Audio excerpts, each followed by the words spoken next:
الرحيم نون والقلم وما يسطرون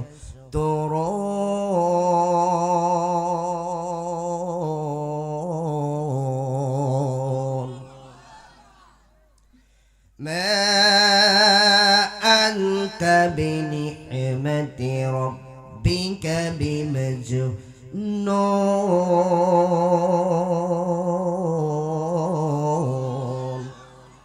وإن لك لأجرا غير ممنون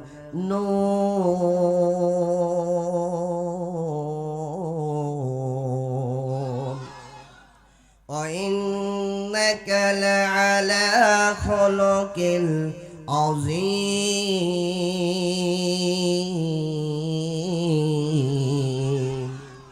الله أكبر بسم الله الرحمن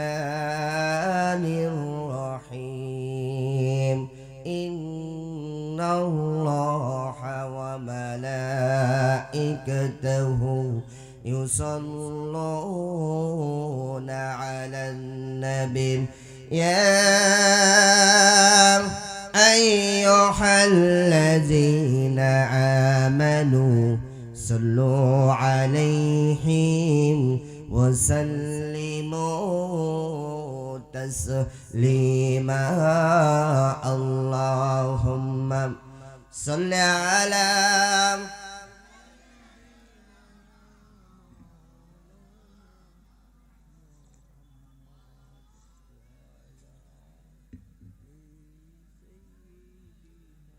আমাদের নবীর প্রতি মহাব্বত ভালোবাসা আছে না নাই? কম না অল্প? আরো জোরে বলেন।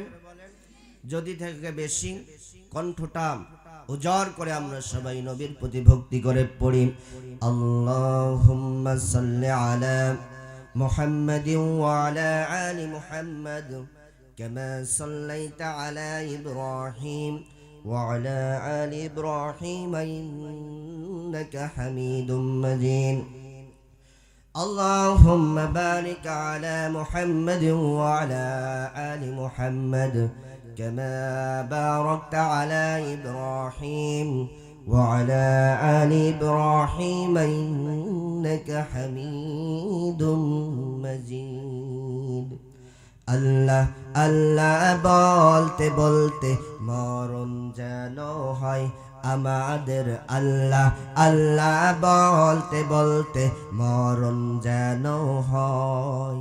আমরা কি আল্লাহর নাম নিতে নিতে মরতে চাই? আরো জোরে বলেন। আল্লাহর নাম নিতে নিতে মরতে চান যারা যারা দুই কারা হাত তুলে আল্লাহকে দেখান তারা তারা লিল্লাহে তাকবীর লিল্লাহে তাকবীর। এবার সবাই আমার সাথে বলবেন আল্লাহ আল্লাহ বলতে বলতে মরণ যেন হয় আমাদের আল্লাহ আল্লাহ বলতে বলতে মরণ যেন হয়। মরণ কালে জবানে যেন মরণ কালে জবানে যেন কালিমা নসিব হয়। আল্লাহ আল্লাহ বলতে বলতে মরণ যেন হয় আমাদের আল্লাহ আল্লাহ বলতে বলতে মরণ যেন হয়। কবর হলো এমন বাড়ি যে বাড়ির নাই ঠিকানা এমন অন্ধকার ঘর যে ঘরের নাই বিছানা রে যে ঘরের নাই বিছানা। কবরের মধ্যে কি বিছানা থাকবে? আরো জোরে আরো জোরে। কবর হলো এমন বাড়ি যে বাড়ির নাই ঠিকানা এমন অন্ধকার ঘর যে ঘরের নাই ঠিকানা রে যে ঘরের নাই বিছানা। ইমান আমল নিয়ে মরলে কবর কোরআন হাদিসের আমলে কবর আলোকিত হয়। আল্লাহ আল্লাহ বলতে বলতে মরণ যেন হয় আমাদের আল্লাহ আল্লাহ বলতে বলতে মরণ যেন হয় মুনকার নাকিরের তিনটি প্রশ্নের কবরে কয়টা প্রশ্ন করা হবে আরো জোরে সবাই হাত দেখান তো কয়টা আরো জোরে বলেন মুনকার নাকিরের তিনটি প্রশ্নের জবাব সঠিক হলে হায়রে কবর থেকে জান্নাত মুখী দরজা যাবে খুলে রে দরজা যাবে খুলে মুনকার নাকিরের তিনটি প্রশ্নের জবাব সঠিক হলে হায়রে কবর থেকে জান্নাত মুখী দরজা যাবে খুলে রে দরজা যাবে খুলে রোজ হাসরের কঠিন দিনে রোজ হাসরের কঠিন দিনে নাই কোনো ভয় আল্লাহ আল্লাহ বলতে বলতে মরণ যেন হয় আমাদের আল্লাহ আল্লাহ বলতে বলতে মরণ যেন হয় মরণ কালে জবান যেন মরণ কালে জবান যেন কালিমা নসিব বলতে বলতে মরণ যেন হয় আমাদের আল্লাহ আল্লাহ বলতে বলতে মরণ যেন হয় আলহামদুলিল্লাহ সুম্মা আলহামদুলিল্লাহ ঐতিহ্যবাহী জয়পুরহাট জেলার পাঁচবিবি থানা অন্তর্গত পূর্বপাড়াই ঠাঙ্গাপাড়া জাবারে নূর হাফিজিয়া মাদ্রাসা ও এতিমখানার উদ্যোগে বিশাল ইসালে সাহাব ওয়াজ মাহফিল ও পাগড়ি প্রদান আমি আপনাদের সামনে আলোচনা করার জন্য পবিত্র কোরআনুল কারীমের 114টা সূরার মধ্যে 68 নম্বর সূরার প্রথম 4 আয়াত তেলাওয়াত করেছি কয়টা আয়াত তেলাওয়াত করেছি আরো জোরে বলেন এই সূরার আয়াত সংখ্যা 52 রুকু সংখ্যা 2 অক্ষর সংখ্যা 1289 বাক্য সংখ্যা 301 এই সূরাটি নাজিল হয় মক্কায় এই কারণে এই সূরাকে মক্কি সূরা বলা হয়ে থাকে এই সূরার একটা নয় দুইটা নাম পাওয়া যায় কয়টা নাম আরো জোরে বলেন একটা হলো নুন অপরটি হলো কলাম নুন এবং কলাম এই দুইটি নাম রাখা হয়েছে এই সূরার প্রথম আয়াতকে কেন্দ্র করে অর্থাৎ এই সূরার প্রথম আয়াতে আল্লাহ তাআলা বললেন নুন ওয়াল কলামি ওয়া মা ইয়াসতুরুন নুনও আছে কলমও আছে এই কারণে এই সূরার নাম আল্লাহ তাআলা দিলেন নুন এবং কলম বলি সুবহানাল্লাহ আমার ভাইরা যা থেকে আমরা কথা শুনলাম তার সংক্ষিপ্ত পরিচয়টা আমরা জেনে নিলাম এবার আসেন আমরা তেলাওয়াতকৃত আয়াতের শানে নজুল কি কোন প্রেক্ষাপটে আয়াতগুলো নাজিল হয়েছে সেটা যদি আমরা জানতে পারি তাহলে আমাদের জন্য অর্থ বোঝা সহজ হবে আমার ভাইরা নবী করিম সাল্লাল্লাহু আলাইহি ওয়াসাল্লামের কাছে যখন আল্লাহ সুবহানাহু ওয়া তাআলা এই আসমানি গ্রন্থ কোরআনুল কারীম নাজিল করা শুরু করে দিলেন নাজিল করা আরম্ভ করে দিলেন ঠিক ওই সময় থেকে মক্কার দৃশ্যপট পরিবর্তন হয়ে গেল আমার ভাইরা 40 বছর পর্যন্ত নবী মুহাম্মদুর রাসূলুল্লাহ সাল্লাল্লাহু আলাইহি ওয়াসাল্লাম মক্কার কাফের মুশরিকদের চোখের সামনে বড় হয়েছে নবী মুহাম্মদুর রাসূলুল্লাহ সাল্লাল্লাহু আলাইহি ওয়াসাল্লাম 40 বছর পর্যন্ত মক্কার কাফের মুশরিকদের চোখের সামনে চলাফেরা করেছে তার বিরুদ্ধে কোনো অভিযোগ ছিল না কোনো অভিযোগ ছিল না কোনো অভিযোগ ছিল না বরঞ্চ তারা এক কথাই স্বীকার করত এই গোটা আরব জাহানের মধ্যে যদি কোনো ব্যক্তি সত্যবাদী সৎ আলামী ব্যক্তি থেকে থাকে সে আর কেউ নয় সে আর কেউ নয় সে হলো আমাদের মুহাম্মদ আমরা বলি সাল্লাল্লাহু আলাইহি ওয়াসাল্লাম আমার ভাইরা গোটা আরব জাহানের মানুষেরা এক কথাই স্বীকার করে নিত এই গোটা আরব জাহানের মধ্যে যদি কোনো ব্যক্তি আমানতদার ব্যক্তি থেকে থাকে সে আর কেউ নয় সে আর কেউ নয় সে হলো আমাদের মুহাম্মদ আমরা বলি সাল্লাল্লাহু আলাইহি ওয়াসাল্লাম আমার ভাইরা 40 বছর পর্যন্ত নবীজির বিরুদ্ধে কোনো অভিযোগ ছিল না, কোনো দোষ ছিল না। তাকে তারা আল আমিন বলেছে, আল সাদিক বলেছে, তাকে তারা ভালোবাসতো, স্নেহ করত। কিন্তু যেদিন থেকে নবীজির উপর হেরা গোহায় এই আসমানি গ্রন্থ কোরআনুল কারীম আল্লাহ সুবহানাহু ওয়া তাআলা নাজিল করা শুরু করে দিলেন, নাজিল করা আরম্ভ করে দিলেন, ঠিক ওই সময় থেকে মক্কার দৃশ্যপট পরিবর্তন হয়ে গেল।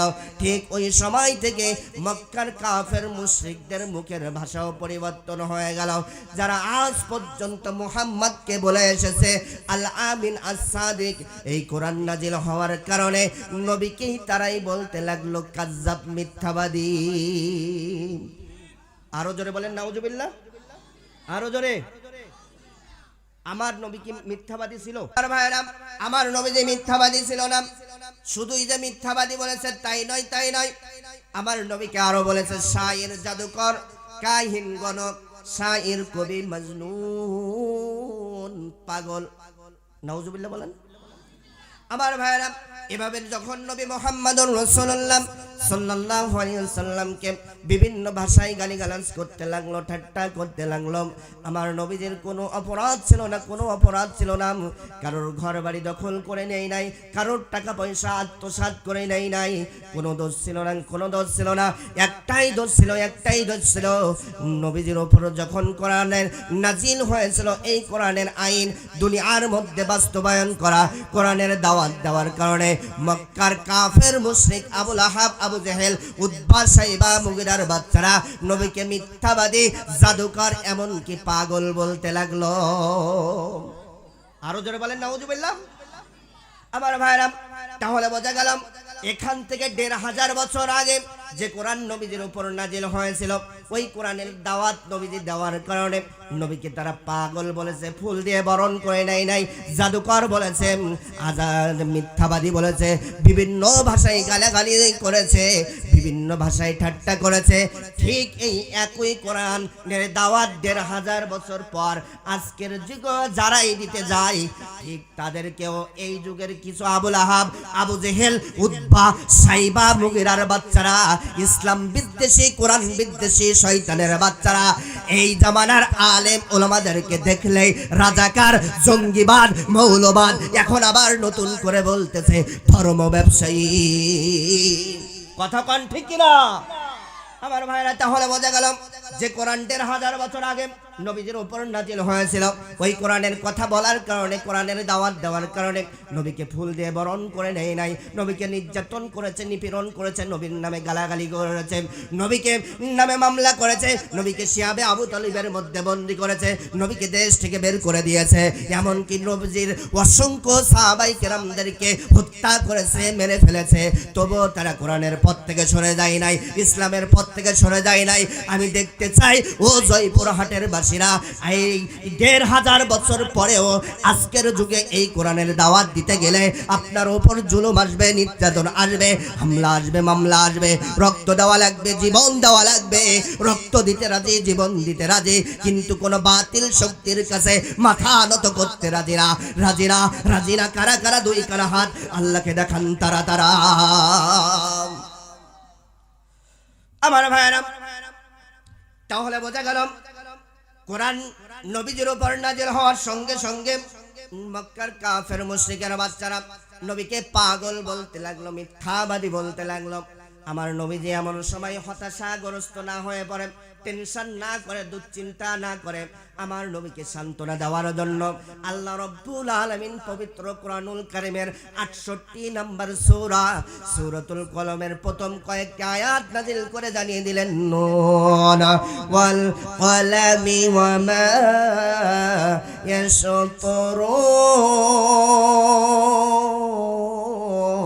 ইয়াসতুরুন। নুন এবং কলমের কসম, যা দিয়ে আমরা লিপিবদ্ধ করি। মা আনতা বিনিহমাতি রাব্বিকা বিমাজনুন।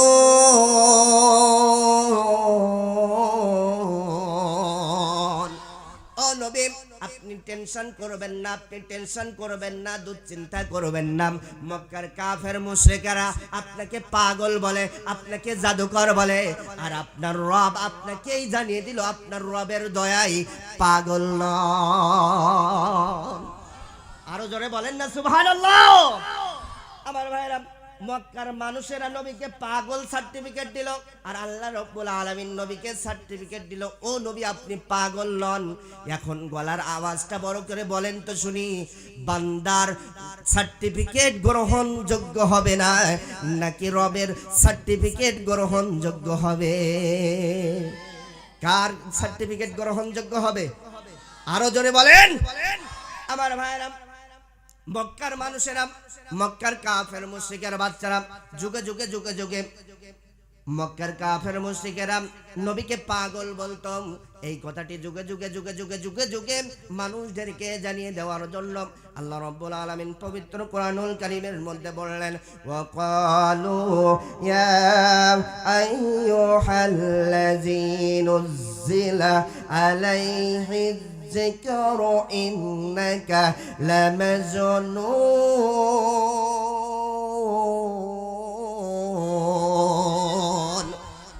মক্কার কাফের মুশরিকরা বলতো, ও মক্কাবাসী তোমরা শোনো, তোমরা শোনো, এই কোরআন যার উপর নাজিল হয়েছে, ওই যে মুহাম্মদকে তোমরা দেখতে পাচ্ছ, ওই মুহাম্মাদের কথা তোমরা শুনবে না, মুহাম্মাদের কথা তোমরা শুনবে না, কারণ মুহাম্মদ পাগল, মুহাম্মদ পাগল, মুহাম্মদ পাগল।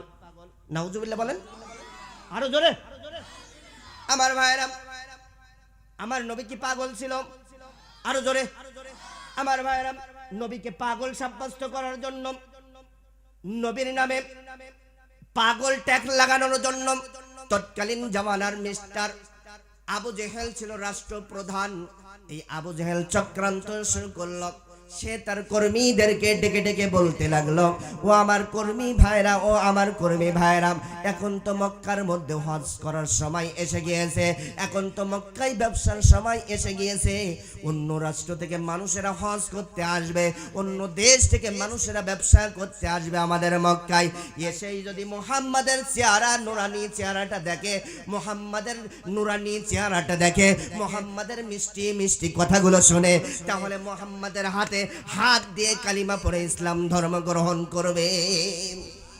আরো জোরে বললেন সুবহানাল্লাহ। আবু জেহেল বলতে লাগলাম, ও আমার কর্মী ভাইরা, ও আমার কর্মী ভাইরা, বলো বলো বলো বলো বলো, কি করা যায়, কি করা যায়, কি করা যায়? কিভাবে মুহাম্মদকে মানুষদের থেকে দূরে সরানো যায়, কিভাবে মুহাম্মদকে মানুষদের কাছ থেকে আলাদা করা যায়, কিভাবে মুহাম্মদকে পচানো যায়, কিভাবে মুহাম্মাদের নাম নিশানা মুছে ফেলা যায়। এক একজন এক একটা পরামর্শ দিলেন, কিন্তু কারোর পরামর্শ গ্রহণ করলেন না।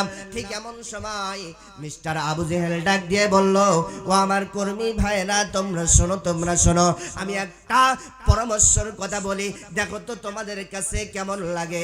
এই মক্কার মধ্যে অন্য দেশ থেকে প্রবেশ করার জন্য, অন্য রাষ্ট্র থেকে প্রবেশ করার জন্য পথ রয়েছে, রাস্তা রয়েছে 12টা। কয়টা? আরো জোরে জোরসে বলেন। ওরে সামনে নির্বাচন, এক কাপ চার জন্য তো নারায় তাকবীর, আমার নেতা চরিত্র ফুলের মতন পবিত্র, নামাজ পড়ে না, একক গাঞ্জা টানে 5 ওয়াক্ত। কবেন না, কবেন না, কবেন না। এখন একটু বিনাশায় একটু আল্লাহর নাম নেন তো, বলেন তো আমার ভাইয়েরা। মক্কার কাফের মুশরিকেরা নবীর বিরুদ্ধে চক্রান্ত করলেন।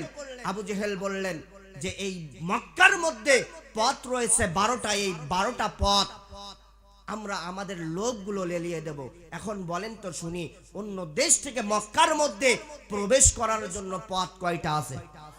আরো জোরে আমার ভাইয়েরা। আবু জেহেল বলতে লাগলাম, এই 12টা পথে, এই 12টা রাস্তায় আমাদের লোকগুলো নারী পুরুষ দিয়ে লেলিয়ে দেব। টাকা লাগলে টাকা দেব, পয়সা লাগলে পয়সা দেব, অর্থ লাগলে অর্থ দেব, বাড়ি লাগলে বাড়ি দেব, নারী লাগলে নারী দেব, যা চাইবে তাই দেব। এদের একটাই কাজ হবে, একটাই কাজ হবে, অন্য রাষ্ট্র থেকে, অন্য দেশ থেকে যারাই আসবে তাদের কাছে গিয়ে গিয়ে বলবে, এই মক্কার মধ্যে একজন পাগলের আবির্ভাব হয়েছে, নাম তার মুহাম্মদ, নাম তার মুহাম্মদ। ওই মুহাম্মাদের কাছে যাবে না, মুহাম্মাদের কাছে যাবে না, কারণ মুহাম্মদ পাগল, মুহাম্মদ পাগল, মুহাম্মদ পাগল। নাউজুবিল্লাহ বলেন। আমার ভাইরা, মক্কার রাষ্ট্রপ্রধান মিস্টার আবু জেহেল এই চক্রান্ত করে ওই 12টি পয়েন্টে তার লোকগুলো মক্কার রাষ্ট্র থেকে মিলিয়ন মিলিয়ন টাকা খরচ করে 12টি পয়েন্টে লেলিয়ে দিলেন। আমার ভাইরা এখান থেকে একটু আমাদের বাংলাদেশের ইতিহাসটা মেলান। বিগত যে সরকার ছিল খুনি হাসিনার লেডি ফেরাউন, ডান হাত তুলে বলেন, ডান হাত তুলে বলেন ঠিক কিনা? কে ছিল লেডি ফেরাউন? কে ছিল বলেন? আমার ভাইরা এই লেডি ফেরাউন এই বিগত 16 বছর সব থেকে নির্যাতন নিপীড়ন করেছে দাড়ি আর টুপিওয়ালাদের। ডান হাত তুলে বলেন ঠিক কিনা, ঠিক কিনা?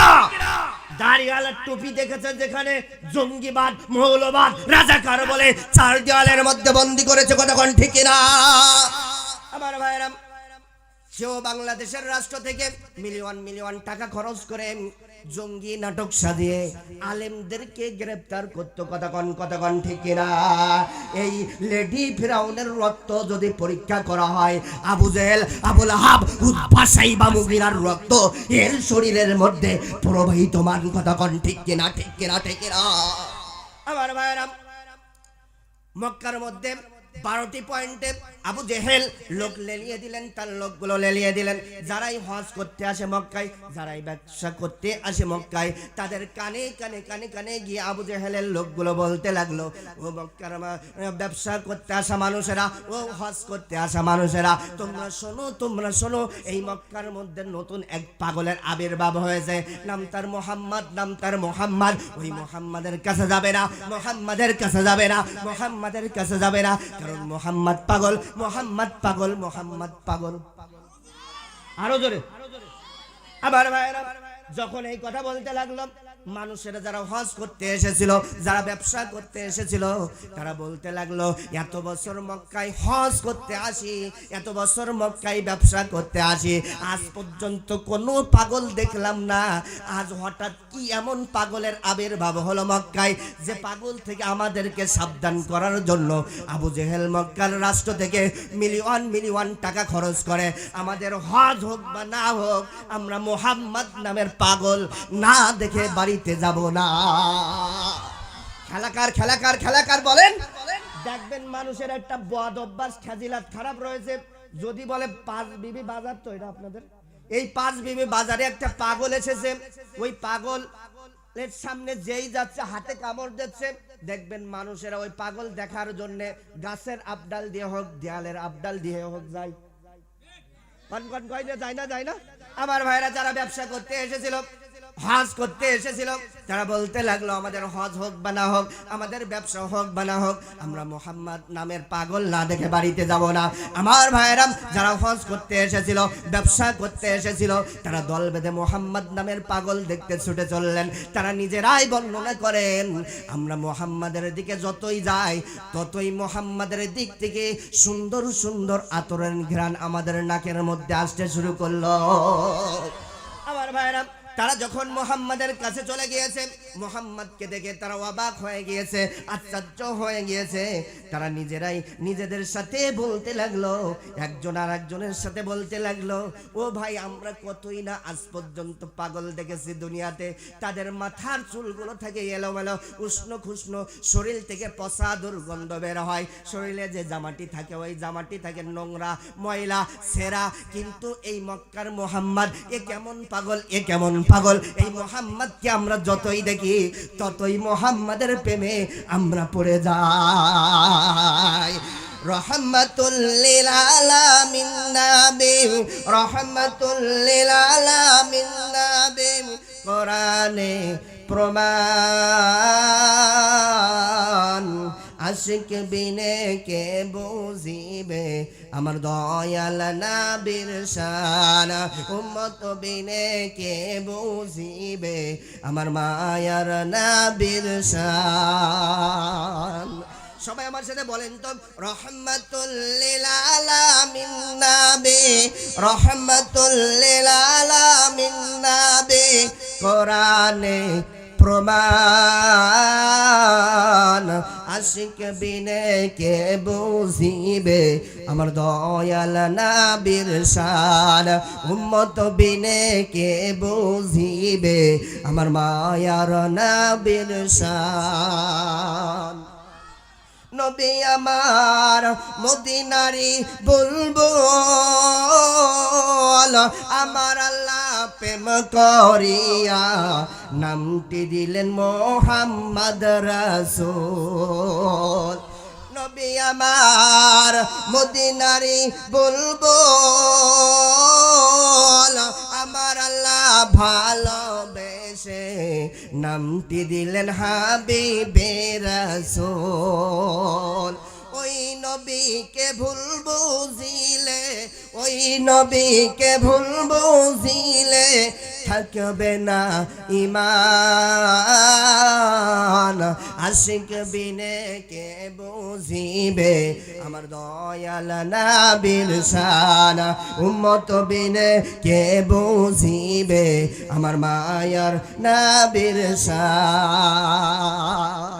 আমার ভাইরা যারা হজ করতে এসেছে মক্কায় যারা ব্যবসা করতে এসেছে মক্কায় যারা মুহাম্মদকে দেখার পর তারা একজন আরেকজনের সাথে বলতে লাগলো আজ পর্যন্ত আমরা কতই না পাগল দেখেছি তাদের মাথার চুলগুলো থাকে এলোমেলো উষ্ণ খুশক শরীর থেকে পচা দুর্গন্ধ বের হয় কিন্তু মুহাম্মদ এ কেমন পাগল এ কেমন পাগল এই মুহাম্মদকে আমরা যতই দেখি ততই আমরা মুহাম্মাদের প্রেমে পড়ে যাই আরো জোরে আরো জোরে আরো জোরে আমার ভাইরা মুহাম্মদকে এবার ডাক দিয়ে বলতে লাগলেন ও মুহাম্মদ বলো বলো বলো বলো কি কারণে কি জন্য মক্কার মানুষরা তোমাকে পাগল বলতেছে বলো বলো বলো বলো মুহাম্মদুর রাসূলুল্লাহ সাল্লাল্লাহু আলাইহি ওয়াসাল্লাম জবান ছেড়ে ডাক দিয়ে বলতে লাগলেন ও আমার ভাইরা তোমরা শোনো যারাই আমার আজকে পাগল বলতেছে এরাই আমাকে আল আমিন আস-সাদিক বলতো কিন্তু যখনই আমার উপর আল্লাহ তাআলা এই আসমানি গ্রন্থ কোরআন নাজিল করেছে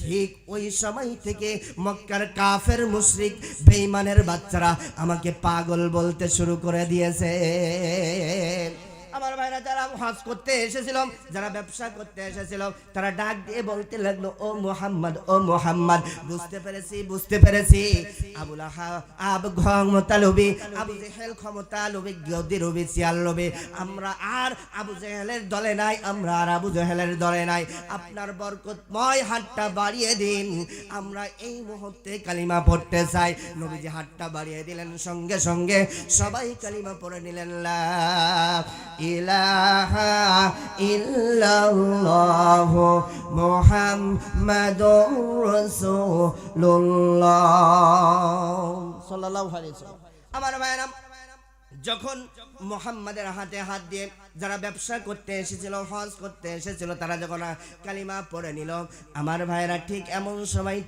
সময় এই সংবাদটা একে একে যখন আবু জেহেলের কানে গেল কার কানে আরো জোরে বলেন মিস্টার আবু জেহেলের কানে চলে গেল ঠিক এমন সময় আবু জেহেলের মাথায় হাত কোন জায়গায় হাত আরো জোরে সবাই হাত দুখানে উঁচু করেন হাত উঁচু করেন আবু জেহেল মাথায় চড়াই এরকম করেন সর্বনাশ সবাই বলেন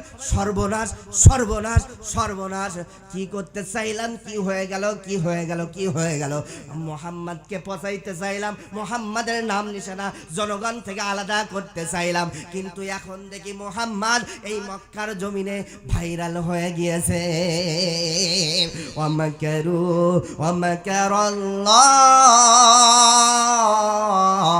ওয়াল্লাহু খায়রুল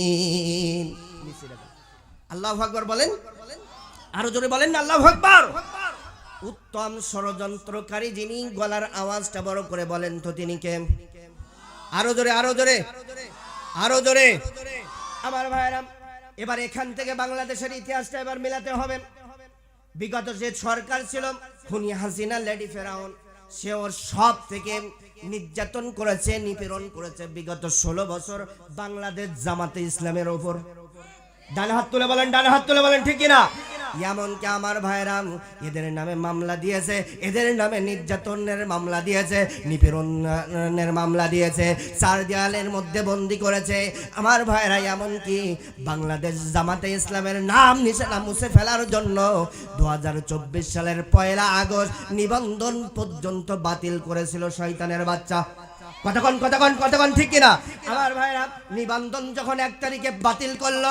আল্লাহ তাআলাও খেলা শুরু করে দিলেন।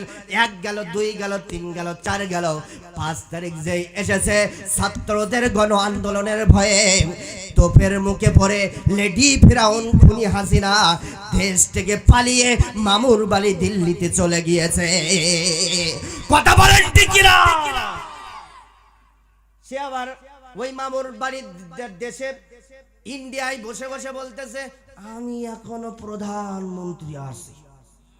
করছে না, করছে না, করছে না? আমি পাশাপাশি আসি, যে কোনো সময় শর্ট করে ঢুকি পড়ব। করছে না, করছে না?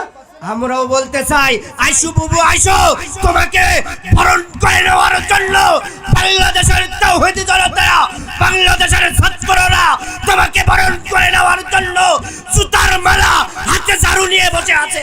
আসবে আর জাটা দিয়ে জুতার মালা দিয়ে তোমাকে বরণ করে নেবে। কথা বলেন ঠিক কিনা? ঠিক কিনা? ঠিক কিনা? রাজি আছেন তো? রাজি আছেন তো? আরো জোরে বলেন, আরো জোরে বলেন, রাজি আছেন তো? আওয়ামী জননী তুমি হারনি, দাদার দেশে গেছো এটাই জানি। কথা বলেন, কথা বলেন, কথা বলেন, ঠিক কিনা? ও গো শেখ হাসিনা তুমি হারনি, মুদির কাছে আসো এটাই জানি। কতক্ষণ, কতক্ষণ, কতক্ষণ, ঠিক কিনা? উন্নয়নের নামে মূলা ধরিয়ে, উন্নয়নের নামে মূলা ধরিয়ে 100 কোটি টাকা নিয়ে গেলে পালিয়ে। কথা বলেন, কথা বলেন, ঠিক কিনা? বিগত 16 বছর, বিগত 16 বছর আমরা দেখেছি শুধু বলেছে উন্নয়ন, উন্নয়ন, উন্নয়ন, উন্নয়ন। কতক্ষণ, কতক্ষণ শুধু জিকির করতে উন্নয়ন, উন্নয়ন। এখন আমরা দেখতেছি গণমাধ্যমের মাধ্যমে, পত্রিকার মাধ্যমে, নিউজের মাধ্যমে দেশের উন্নয়ন করে নাই, দেশটাকে পথে ফেলে খুনি হাসিনার দলেরা নিজেদের উন্নয়ন করে দেশ থেকে পালিয়ে গিয়েছে। কথা বলেন ঠিক কিনা? উন্নয়নের নামে মূলা ধরিয়ে 100 কোটি টাকা নিয়ে গেলে পালিয়ে, তুমি তো ছিলে সেরা সাতচন্নি। কতক্ষণ, কতক্ষণ, কতক্ষণ, ঠিক কিনা? পালিয়ে গেছো তুমি এটাই জানি। ও গো শেখ হাসিনা তুমি হারনি, দাদার কাছে আসো। আরো জোরে বলেন, আরো জোরে বলেন। দেশটাকে চুষে খেলে 16টি বছর, প্রকৃত দেশপ্রেম পাইনি কদর। কতক্ষণ, কতক্ষণ, কতক্ষণ, ঠিক কিনা? যারা বিগত 16 বছর প্রকৃতি দেশপ্রেমিক ছিল তাদেরকে ধরে ধরে জেলখানার মধ্যে পড়েছে, তাদেরকে ধরে ধরে আইনাঘরের মধ্যে পড়েছে, তাদেরকে ধরে ধরে পুরস্কার দিয়ে এই খুনি হাসিনা লেডি ফিরাউন হত্যা করেছে। কতক্ষণ, ঠিক কিনা? ঠিক কিনা? দেশটাকে চুষে খেলে 16টি বছর, প্রকৃত দেশপ্রেম পাইনি কদর, তুমি তো ছিলে শয়তানের নানি। কতক্ষণ, কতক্ষণ, কতক্ষণ, পালিয়ে গেছো তুমি এটাই জানি। ও গো শেখ হাসিনা তুমি হারনি, মুদির কাছে আসো। আলেম ওলামাকে দিয়েছো ফাঁসি, মুখে বলেছো কোরআন ভালোবাসি। কতক্ষণ, কতক্ষণ, কতক্ষণ আমরা ভাইরার বিগত 16 বছরও দেখেছি এই লেডি ফেরাউন খুনি হাসিনা সব থেকে আলেমদের উপর নির্যাতন করেছে, নিপীড়ন করেছে, আলেমদেরকে বন্দী করেছে, আলেমদেরকে 4 দেওয়ালের মধ্যে বন্দী করেছে, আইনা ঘরে পড়েছে, ফাঁসির মঞ্চে ঝুলিয়েছে। এমনকি আমাদের প্রাণপ্রিয় মুফাসসির আল্লামা দেলোয়ার হোসেন সাঈদীকে অসুস্থতার নাটক সাজিয়ে মিথ্যা ইনজেকশনের মাধ্যমে হত্যা করেছে এই খুনি হাসিনা। কতক্ষণ, ঠিক কিনা? আমরা বলতে চাই যে প্রধান উপদেষ্টা রয়েছে যারা আমাদের প্রাণপ্রিয় মুফাসসির আল্লামা দেলোয়ার হোসেন সাঈদীকে হত্যা করেছে, এই খুনিদেরকে যদি অনতিবিলম্বে যদি তাদেরকে বিচার না করে আমরা আবার মাথায় কাপড়ের কাপড় বেঁধে রাজপথে নেমে পড়ব। কই পক্ষে রাজি আছেন? যারা যারা 2 কানে হাত তুলে আল্লাহকে দেখান, তারা তারা রাজি আছেন? আলেম ওলামাকে দিয়েছো ফাঁসি, মুখে বলেছো কোরআন ভালোবাসি, তুমি তো ছিলে সেরা মিথ্যাবাদী। কতক্ষণ, কতক্ষণ, পালিয়ে গেছো তুমি। আরো জোরে বলেন, আরো জোরে বলেন।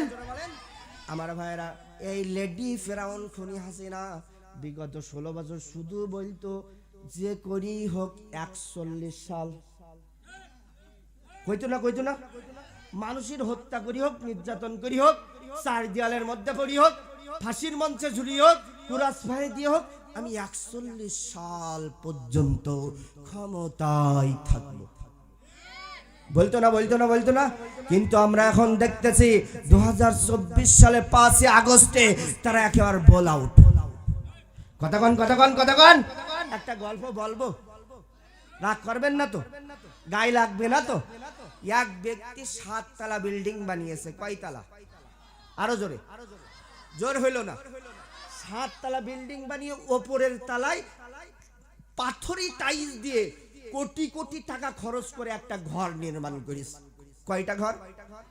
একটা ঘর নির্মাণ করিস। ওই ঘরের মধ্যে লক্ষ টাকা দামের একটা খাট, লক্ষ টাকা দামের একটা কম্বল রেখেছে। ওই 7 তলা ওই ঘরের মধ্যে যখন ওই ব্যক্তি প্রবেশ করেছে, খাটের উপরে যখন শুয়ে পড়েছে, কম্বলটা যখন মুড়ই দিয়েছে, ওই ব্যক্তির মনের মধ্যে অহংকার চলে আসলো। বলতে লাগলো, আমার এই 7 তলা থেকে কেউ নামাইতে পারবে না। বলেন তো ভাইরা, ওই 7 তলা থেকে ওই ব্যক্তিকে যিনি নামাইতে পারেন তিনি কে? আরো জোরে আমার ভাইয়েরা। রাত 9টার সময় অহংকার করলাম, কেউ নামাইতে পারবে না। 9টা গেল, 10টা গেল, 11 গেল, 12 গেল। যে যখনই রাত 4টা বেজেছে, আল্লাহ তাআলা ছোট্ট একটা ঝাঁকুনি মেরেছে, ছোট্ট একটা ভূমিকম্প মেরেছে। ওই ঝাঁকুনির ভয়ে, ভূমিকম্পর ভয়ে 7 তলা থেকে এমন জোরে দৌড় মেরেছে, কখন যে লুঙ্গি কম্বলের মধ্যে আটকে গিয়েছে তা টের পাই না। কি আটকে গিয়েছে? আরো জোরে বলেন। একদমই একেবারে রাস্তায় চলে এসেছি যে নিচের দিক তাকাই থেকে, ও সর্বনাশ, হেডলাইন সব আগলা। কি আগলা? আরো জোরে বলেন। হেডলাইন সব আগলা। কোনো মতে 2 হাত দিয়ে হেডলাইনটা ধরেছে ঢেকে। পাশে এক লোক ছিল, দৌড়ে এসে বলতেছে, ভাই এ অবস্থা হলো কি কের? ডাক দিয়ে বললো, ভাই আর বলো না, এমন একটা ঝাঁকুনি আল্লাহ তাআলা দিয়েছে, ওই ঝাঁকুনির ভয়ে 7 তলা থেকে এমন জোরে দৌড় মেরেছি, কখন যে লুঙ্গি কম্বলের মধ্যে আটকে গিয়েছে আমি টের পাই না। অতএব আমার ভাইরা, বোঝা গেল রাত 9টার সময় অহংকার করেছিল কেউ নামাইতে পারবে না। কিন্তু সময়ের ব্যবধানে রাত 4টা বাজতে না বাজতেই আল্লাহ তাআলার ভূমিকম্পের ভয়ে ওই ব্যক্তিকে ন্যাংট করে উলঙ্গ করে 7 তলা থেকে রাস্তায় যিনি নামিয়েছেন তিনি কে? আরো জোরে বলেন, তিনি কে? সেই আল্লাহ আছে। মনে হয় আল্লাহর বয়স হয়ে গেছে, যায়নি, দুর্বল হয়ে গেছে। দুর্বল না হলে 16 বছর এত মানুষের উপর নির্যাতন করতে পারতো? কতক্ষণ আমার ভাইয়েরা, ইতিহাস থেকে আমরা দেখতে পাই, ফেরাউন যখন মূসা আলাইহিস সালাতু ওয়াস সালামের উপর নির্যাতন শুরু করেছিল, ফেরাউনকে যখন আল্লাহ তাআলা ধরেছিল, পানিতে চুপিয়ে মেরেছিল। কতক্ষণ ঠিক কিনা আমার ভাইয়েরা? নমরুদ যখন ইব্রাহিম আলাইহিস সালাতু ওয়াস সালামের উপর নির্যাতন নিপীড়ন শুরু করেছিল, তার দলের উপর যখন নির্যাতন নিপীড়ন শুরু করেছিল, নমরুদকে যখন আল্লাহ তাআলা ধরেছিল, এমন ধরেছিল যে জুতার বাড়ি খেতে খেতে দুনিয়ার থেকে বিদায় নিয়েছিল। কথা বলেন ঠিক না? ঠিক আমাদের বিগত 16 বছরের হাসিনা, স্বৈরাচার হাসিনা, লেডি ফেরাউন 16 বছর এমন নির্যাতন মানুষদের উপর করেছে। আল্লাহ তাআলা একেও যখন ধরেছে, এমন ধরেছে দুপুরের খানা পর্যন্ত খেতে পারি নাই, এক কাপড়ে মামুর বাড়ি দিল্লি চলে গিয়েছে। কতক্ষণ আমার ভাইরা, যে কথা বলতেছিলাম, মামুর বাড়ি দিল্লি যখন চলে গেল 5 তারিখে, কয় তারিখে? 5 তারিখে যখন চলে গেল, ঠিক ওই 5 তারিখের পর থেকে বাংলাদেশের মানুষের কাছে বাংলাদেশ জামাতে ইসলামের নামটা আল্লাহ রাব্বুল আলামিন ভাইরাল করে দিয়েছে। কথা বলেন ঠিক কি না? ডান হাত তুলে বলেন ঠিক কি না আমার ভাইরা? তাহলে মক্কার কাফের মুশরিকেরা নবীকে পাগল বলল, নবীকে মানুষদের কাছ থেকে বিদায় করার জন্য ষড়যন্ত্র করলো, আর আমার আল্লাহ নবীকে ওই মক্কার জমিনে ভাইরাল করে দিয়েছিল। সুবহানাল্লাহ বলেন, সুবহানাল্লাহ বলেন। আমার ভাইরা, যখন নবীকে পাগল বললাম, আমার আল্লাহ তাআলা নবীকে ডাক দিয়ে বললেন, ও নবী, আপনি টেনশন করবেন না, দুশ্চিন্তা করবেন না। নুন ওয়াল কলামি ওয়া মা ইয়াসতুরুন। নুন এবং কলমের কসম, যা দিয়ে আমরা লিপিবদ্ধ করি। মাম আনতা বিনিআমাতি রাব্বিকা বিমাজনুন।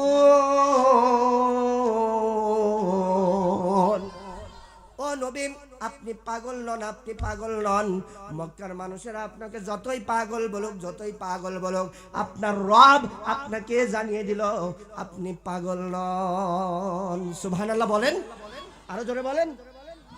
তাহলে বান্দার সার্টিফিকেট গ্রহণ না রবের সার্টিফিকেট গ্রহণ? আরো জোরে, জোর হলো না? আমার ভাইরা, মক্কার কাফের মুশরিকের বাচ্চারা নবীকে পাগল বলতো 10টা কারণে। 10টা বড় করে বলেন তো তিনি কে? আরো জোরে, আরো জোরে। তাহলে এগুলোর অর্থ যিনি জানেন তিনি কে? আমার ভাইরা, কেউ কেউ আবার এই নুনের অর্থ করেছেন মাছ। কি? আরো জোরে। মাছ আপনারা চেনেন? যে মাছ আপনারা খান, যে মাছ ওই পুকুরে হয়, খালে বিলে হয়, ওই মাছ, এই মাছ চেনেন আপনারা? আমার ভাইরা, কোন কোন মুফাসসিরগণ এই নুনের অর্থ করেছেন মাছ। আমার ভাইরা, একজন নবীকে আল্লাহ তাআলা কোরআন মাজিদে জান্নুন বলেছেন, মাছওয়ালা নবী বলেছেন। আমার ভাইরা বলেন তো শুনি, একজন নবীকে মাছে গিলে ফেলেছিল, ওই নবীর নাম কি? আরো জোরে, আরো জোরে। আমাদের প্রধান উপদেষ্টার নাম কি? আরো জোরে, আরো জোরে। এখন ওয়াজ হবে প্রধান উপদেষ্টা ইউনূস, রাগ করবেন না তো? এবার সবাই একটু দুরূদ শরীফ পড়ি। আল্লাহুম্মা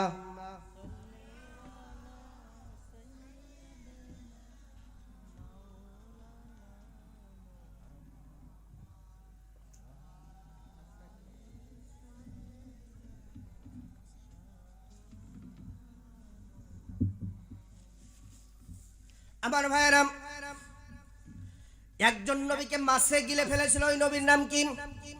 আমার ভাইরা, লক্ষ্য করেন, খেয়াল করেন, মনোযোগ দিয়ে শুনবেন। কোন কোন মুফাসসিরগণ এই নুনের অর্থ করেছেন মাছ।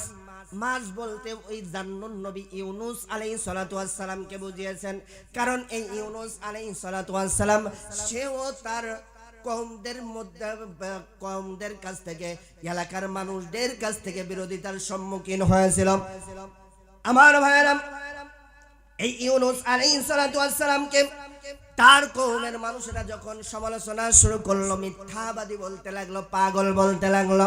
আমার ভাইরা, এই ঘটনাটি আল্লাহ রাব্বুল আলামিন পবিত্র কোরআনুল কারীমের 21 নম্বর সূরা সূরাতুল আম্বিয়ার 87 নম্বর আয়াত আল্লাহ তাআলা বললেন, ওয়াজান্নুনি ইয যাহাবা মুগাদিবান ফাজান্না আল্লান নাকদিরা আলাইহি ফানাদা ফিল যুলুমাতি আল্লা ইলাহা ইল্লা আনতা সুবহানাকা ইন্নী কুনতু মিনাজ জালিমিন।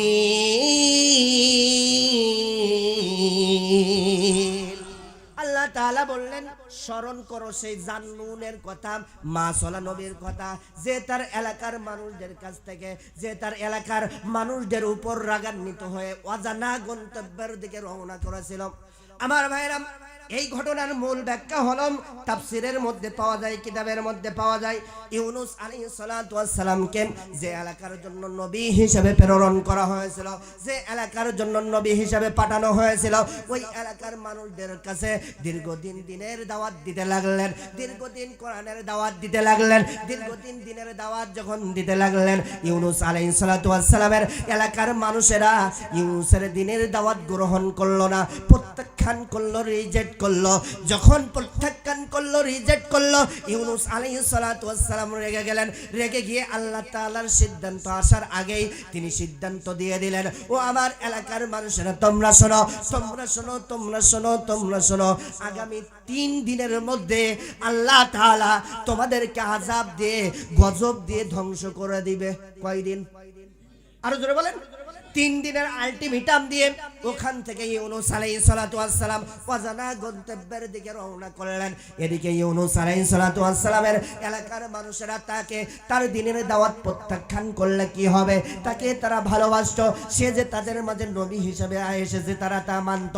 আমার ভাইরা, এমনকি নবী ইউনুস আলাইহিস সালাতু ওয়াস সালাম যে 3 দিনের আলটিমেটাম দিয়ে গিয়েছেন এটাও তারা গ্রহণ করত, মানত।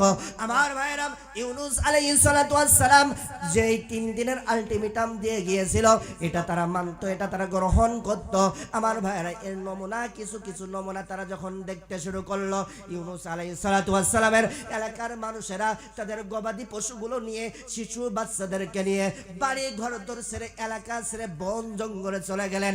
বন জঙ্গলে গিয়ে আল্লাহ তাআলার কাছে মাফ চাইলেন, ক্ষমা চাইলেন, তওবা করলেন। আমার ভাইরা, কিতাবের মধ্যে পাওয়া যায়, হাদিসের মধ্যে পাওয়া যায়, কোন মানুষ বা কোন জাতি পাপাচারে নিমজ্জিত হওয়ার পর আল্লাহ তাআলার কাছে অনুতপ্ত হয়ে যদি তওবা করতে পারে, আল্লাহ রাব্বুল আলামিন ওই ব্যক্তির জীবনের গুনাহগুলো মাফ করে দেয়।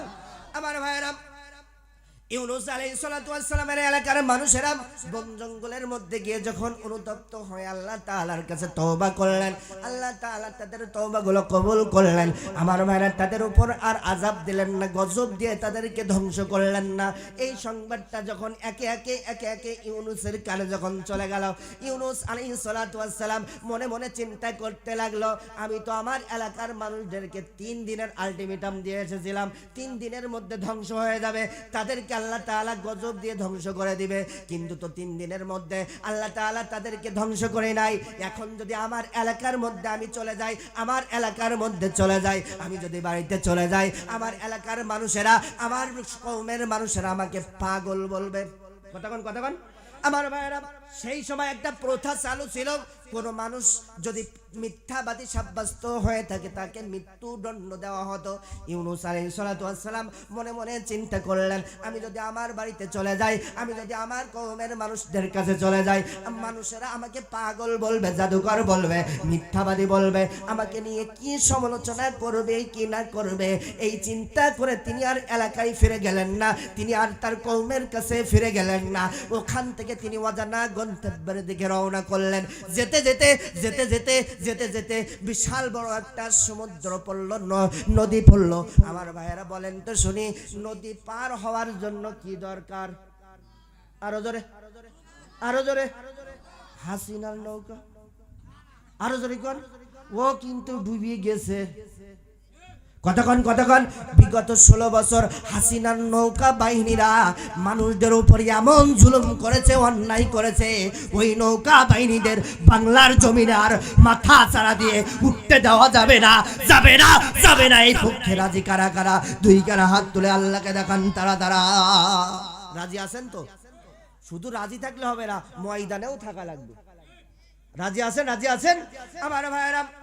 ইউনুস আলাইহিস সালাতু ওয়াস সালাম নৌকার জন্য, জাহাজের জন্য অপেক্ষা করতে লাগলেন। কিছু সময় পর বিশাল বড় একটা জাহাজ চলে আসলো। ইউনুস আলাইহিস সালাতু ওয়াস সালাম ওই জাহাজের পিঠে উঠলেন। জাহাজে যখন উঠলেন, ইউনুসকে নিয়ে যখন গন্তব্যের দিকে রওনা করলেন, যেতে যেতে যেতে যেতে মাঝ দরিয়ায় যখন পৌঁছে গিয়েছে, বিশাল বিশাল জোরে ঘূর্ণিঝড় শুরু হয়ে গেল, তুফান শুরু হয়ে গেল, প্রবল ঘূর্ণিঝড় যখন শুরু হয়ে গেল, পানির জলোচ্ছ্বাস যখন শুরু হয়ে হয়ে গেল। ওই নৌকাটা ওই জাহাজটা ডুবে যায় এমন অবস্থা। জাহাজের নাবিক দৌড়ে চলে এসে বলতে লাগলো, ও জাহাজের যাত্রী ভাইরা, এই নৌকা তো এখনই ডুবে যাবে, জাহাজ তো এখনই ডুবে যাবে। একজন মানুষ বেশি হয়ে গিয়েছে। কয়জন? আরো জোরে। একজন মানুষ বেশি হয়ে গিয়েছে। এই মুহূর্তে একজনকে এই মাছ দরিয়ায় ফেলে দিতে হবে, না হলে আমরা সবাই মারা যাব। কাকে ফেলে দেওয়া যায়? কেউ রাজি হয় না। মরতে কি কেউ রাজি হয়? আরো জোরে বলেন। আমার ভাইরা, কেউ মরতে রাজি হয় না। ঠিক এমন সময় জাহাজের নাবিক ডাক দিয়ে বললেন, ও ভাইরা, তাহলে একটা কাজ করে আমরা লটারি করে সবার নাম লিখে আমরা লটারি করব। যার নাম উঠে আসবে তাকেই আমরা এই মাছ দরিয়ায় ফেলে দেব। আল্লাহু আকবার বলেন। আমার ভাইরা, লটারি করলেন, সবার নাম লিখলেন। নাম লিখে একটা কাগজ যখন তুললেন, লটারির একটা কাগজ যখন তুললেন, লটারির কাগজটা খুলে দেখে ওই লটারির মধ্যে ইউনুস আলাইহিস সালাতু ওয়াস সালামের নাম উঠে এসেছে। আল্লাহু আকবার বলেন। ইউনুসের নাম যখন উঠে এসেছে, লটারির কাগজের দিকে তাকাই, ইউনুসের চেহারার দিকে তাকাই, লটারির কাগজের দিকে তাকাই, ইউনুসের চেহারার দিকে তাকাই। আমার ভাইয়েরা সবাই তখন বলতে লাগলো, না না না না না না, এত সুন্দর যুবককে আমরা কিভাবে পানিতে ফেলে দেব? আল্লাহু আকবার বলেন না। কিভাবে ফেলে দেব এত সুন্দর যুবককে? আমরা আবার লটারি করব। আমার ভাইরা আবার তারা লটারি শুরু করলেন। দেখা গেল দ্বিতীয়বার আবার যখন একটা কাগজ তুলেছে, ওই লটারির মধ্যেও আবারও ইউনুসের নাম। আল্লাহু আকবার বলেন আরো জোরে। ইউনুসের নাম যখন উঠেছে, লটারির কাগজের দিকে তাকাই, ইউনুসের দিকে তাকাই, লটারির কাগজের দিকে তাকাই, ইউনুসের দিকে তাকাই। আমার ভাইরা বলতে লাগলো, না না না না না, এত সুন্দর যুবককে আমরা ফেলে দিতে পারি না। কিভাবে ফেলে দেব? আমার ভাইরা তারা আবার বলতে লাগলো, আমরা আবার লটারি করব। তৃতীয়বার লটারি করলেন, একটা কাগজ তুললেন, ওই কাগজের মধ্যে আবারও ইউনুসের নাম। আল্লাহু আকবার। আমার ভাইরা তৃতীয়বারও যখন ইউনুসের নাম উঠেছে, তখন তারা আবারও বলতে লাগলো, এত সুন্দর যুবককে, এত সুন্দর মানুষকে আমরা মেরে ফেলতে পারি না। আল্লাহু আকবার। প্রয়োজনে আমরা আবার লটারি করব। এই কথা যখন ইউনুস শুনতে পেলেন, ইউনুস আলাইহিস সালাতু ওয়াস সালাম ডাক দিয়ে বলতে লাগলেন, ও জাহাজের যাত্রী ভাইরা, তোমরা শোনো, যেহেতু বারবার আমার নাম উঠতেছে আর তোমরা আমাকে ফেলে দিতে দ্বিধাদ্বন্দ্ব করতেছো, তাহলে তোমাদেরকে আমার ফেলে দেওয়া লাগবে না। আমি নিজেই এই মাছ দরিয়ায় লাফ দিচ্ছি। আল্লাহু আকবার। এই কথা বলতে দেরি, ইউনুসের লাফ দিতে দেরি হলো না। আল্লাহু আকবার। ইউনুস আলাইহিস সালাতু ওয়াস সালাম ওই মাছ দরিয়ায় যখন লাফ মারলেন, আমার ভাইরা বিশাল বড় একটা মাছ তাকে গিলে ফেললো। কোন বর্ণনায় পাওয়া যায়, কোন কিতাবের মধ্যে পাওয়া যায়, ইউনুস আলাইহিস সালাতু ওয়াস সালাম ত্রিবেদী অন্ধকারের মধ্যে নিমজ্জিত হলেন। তিনটা অন্ধকারের মধ্যে নিমজ্জিত হলেন। এক নাম্বার অন্ধকার হলো রাতের অন্ধকার, আছে না নাই? এই রাতের অন্ধকার। দুই নাম্বার অন্ধকার হলো, যারা সমুদ্র বিজ্ঞান নিয়ে লেখাপড়া করেন তারা জানেন সমুদ্রের তলদেশটা হলো অন্ধকার। এই দুই নাম্বার অন্ধকার হলো সমুদ্রের তলদেশের অন্ধকার। তিন নাম্বার অন্ধকার হলো আমার ভাইরা মাছের পেটের অন্ধকার, আছে না নাই? আমার ভাইরা এই তিনটা অন্ধকারে যখন ইউনুস আলাইহিস সালাতু ওয়াস সালাম পড়ে গেলেন, ঠিক এমন সময় ওই ইউনুস আলাইহিস সালাতু ওয়াস সালাম ওই সমুদ্রের তলদেশ থেকে মাছের পেটের মধ্য থেকে যদি আপনাদের এই জয়পুর হাটের মানুষদেরকে ডাকে, ও জয়পুর হাটের মানুষেরা, আমি বিপদে পড়েছি, আমাকে বাঁচাতে এসো, মনে হয় আপনার দৌড় মারবেন বাঁচাতে? পারবেন যেতে পারবেন? বাংলাদেশের মানুষ পারবেন? হ্যাঁ পারবে না? ওরা হাসিনা পারবেন। ও তো এখন হাসিনা বলে বাংলাদেশের না, ও দাদা বাবুর দেশের। আমার ভাইরা ইউনুস আলাইহিস সালাতু ওয়াস সালাম সমুদ্রের তলদেশ থেকে মাছের পেটের মধ্য থেকে বুঝতে পারলেন, আমাকে এই বিপদ থেকে দুনিয়ার কেউ নেতা খেতাম দাদা বাবা কেউ বাঁচাইতে পারবে না, কোনো মানুষ বাঁচাইতে পারবে না। আমাকে একমাত্র একজনই বাঁচাইতে পারেন, তিনি হলেন আমার রব আল্লাহ। আমার ভাইরা দুনিয়ায় কারোর কাছে আর সাহায্য চাইলেন না। ওই সমুদ্রের তলদেশ থেকে সমুদ্রের তলদেশ থেকে মাছের পেটের মধ্য থেকে ইউনুস আলাইহিস সালাতু ওয়াস সালাম দোয়া শুরু করলেন। সেই দোয়াটি আমরা অনেকেই জানি, বিপদের দোয়া ইউনুস, দোয়ায়ে ইউনুস যাদের মুখস্থ আছে সবাই আমরা পড়ি লা ইলাহা ইল্লা আনতা সুবহানাকা ইন্নী কুনতু মিনাজ জালিমিন। আমার ভাইরা, ইউনুস আলাইহিস সালাতু ওয়াস সালাম বললেন, ওগো আল্লাহ তাআলা, আপনি ছাড়া কোনো রব নাই, কোনো ইলাহ নাই। আমি আমার নিজের উপর জুলুম করেছি, অন্যায় করেছি।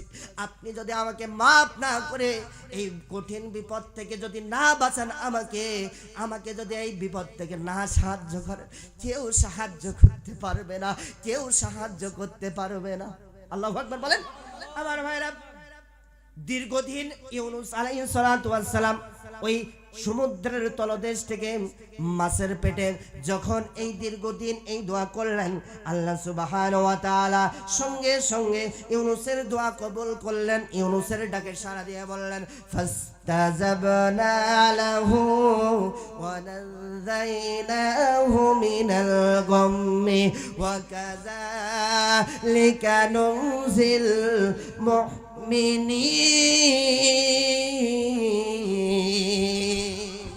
আমার ভাইরা, ইউনুস আলাইহিস সালাতু ওয়াস সালাম, ইউনুস আলাইহিস সালাতু ওয়াস সালাম, আমার ভাইরা, ইউনুস আলাইহিস সালাতু ওয়াস সালাম, ইউনুস আলাইহিস সালাতু ওয়াস সালাম যখন দীর্ঘদিন এই দোয়া করলেন, আল্লাহ তাআলা তার দোয়া কবুল করে নিয়ে সঙ্গে সঙ্গে বললেন, আমি ইউনুসের ডাকে সাড়া দিলাম, ইউনুসের দোয়া কবুল করলাম, ইউনুসকে তার বিপদ থেকে বাঁচালাম। বিপদ থেকে বাঁচানোর পরে এরপরে আল্লাহ তাআলা আমাদের কথা বললেন। কাদের কথা? সবাই হাতটা ডান হাতটা এমন করেন, লম্বা করেন।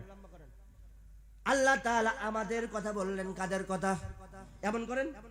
কাদের কথা বললেন? আমাদের কথা। আল্লাহ তাআলা বললেন, ওয়া কাযালিকা নুনজিল মুমিনিন।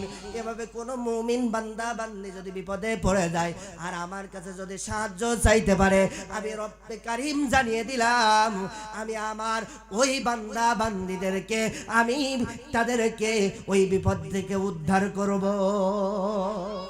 এখন অনেকে বলতেছে, শেখ হাসিনা লেডি ফেরাউন এমন বিপদে পড়েছে যে হাসিনা মামুর দেশে গিয়ে, দাদার দেশে গিয়ে, মুদির কাছে গিয়ে দোয়ায়ে ইউনুস পড়বে, তাও বলতিস না। কারণ উপদেষ্টা প্রধানের নাম কি? আরো জোরে বলেন। ভাসুরের নাম তো নেওয়া যায় না। কতক্ষণ আমার ভাইরাম, সেও আর দোয়া পড়তে পারছে না। এখান থেকে বোঝা যায় নমরুদকে যখন আল্লাহ তাআলা ধরেছিল তওবা করার সুযোগ দেয় নাই, ফেরাউনকেও যখন ধরেছিল তওবা করার সুযোগ দেয় নাই। আমাদের লেডি ফেরাউনকে যখন ধরেছে বিগত 16 বছর তওবা করার সুযোগ দিয়েছিল, কিন্তু যখন আল্লাহ তাআলা ধরেছে তওবা করার সুযোগ দেয় নাই। যতই দোয়ায়ে ইউনুস পড়ুক না কেন, ওই দোয়া কবুল হবে না, হবে না, হবে না। কথা বলেন ঠিক কিনা? আমার ভাইরা, যে কথা বলতেছিলাম, কেউ এই নুন দ্বারা এই জান্নুন নবী ইউনুস আলাইহিস সালাতু ওয়াস সালামকে বুঝিয়েছেন। আমার ভাইরা, নুন দিয়ে এই জান্নুন নবী ইউনুস আলাইহিস সালাতু ওয়াস সালামকে বুঝিয়েছেন। আমার ভাইরা লক্ষ্য করেন, খেয়াল করেন, আল্লাহ তাআলা বললেন, ওই যে নবী ইউনুস তার কওমদের উপর রাগান্বিত হয়ে তার এলাকার মানুষেরা, তার কওমের মানুষেরা, তার উম্মতরা তাকে নিয়ে কি সমালোচনা করবে কি না করবে এই চিন্তা করে এলাকা ছেড়ে চলে গিয়েছিল। তুমিও যদি তাই মনে করো থাকো তাহলে হবে না। ও নবী, আমি তোমাকে জানিয়ে দিলাম, মা আনতা বিনি'মাতি রাব্বিকা বিমাজনুন। ও নবী, আপনি পাগল নন, আপনি পাগল নন। তাই বা আমি আপনাকে জানিয়ে দিলাম আপনি পাগল নন। তাই বলে মানুষদের কথা শুনে মানুষেরা আপনাকে পাগল বলবে এই চিন্তা করে আপনি দাওয়াতি ময়দান ছেড়ে চলে যাবেন, এটা কিন্তু হতে পারে না। ইউনুসের মতন দাওয়াতি ময়দান ছেড়ে চলে যাবেন, এলাকা ছেড়ে চলে যাবেন, এটা কিন্তু হতে পারে না। কারণ এই দাওয়াতি ময়দানে কাজ করতে গেলে আপনাকে ফুল দিয়ে কেউ বরণ করবে না। এই দাওয়াতি ময়দানে কাজ করতে গেলে নির্যাতন খাওয়া খাওয়া লাগবে, নিপীড়ন খাওয়া লাগবে, রক্ত দেওয়া লাগবে, জীবন দেওয়া লাগবে, এমনকি শহীদি মিছিলের মধ্যে শহীদি ঈদগাহে শামিল হওয়া লাগবে। কথা বলেন ঠিক কিনা? ইমানের পথ কাটাই ভরা, ফুল বিছানো নয়। ইমানের পথ কাটাই ভরা, ফুল বিছানো নয়। এ পথে তায়েফ বদর উহুদ, এ পথে তায়েফ বদর উহুদ, বালাকোট পথ পাড়ি দিতে হয়। ইমানের পথ কাটাই ভরা, ফুল বিছানো নয়। কথা বলেন ঠিক কিনা? অতএব বোঝা গেল ইমানের পথ হলো কাঁটাযুক্ত থাকে, ফুল বিছানো থাকে না। এই ইমানের পথে চলতে গেলে আপনার উপর নির্যাতন হবে, নিপীড়ন হবে, আপনার উপর হামলা আসবে, মামলা আসবে, রক্ত দেওয়া লাগবে, জীবন দেওয়া লাগবে, শহীদ হওয়া লাগবে। কিন্তু দাওয়াতি ময়দান ছেড়ে পয়েন্টের পথ থেকে সরে যেতে রাজি না, রাজি না। কারা কারা? ও জয়পুর হাটের বাসীরা, আমি দেখতে চাই হাত দুই কানা আল্লাহকে দেখিয়ে দেন। রাজি আছেন তো?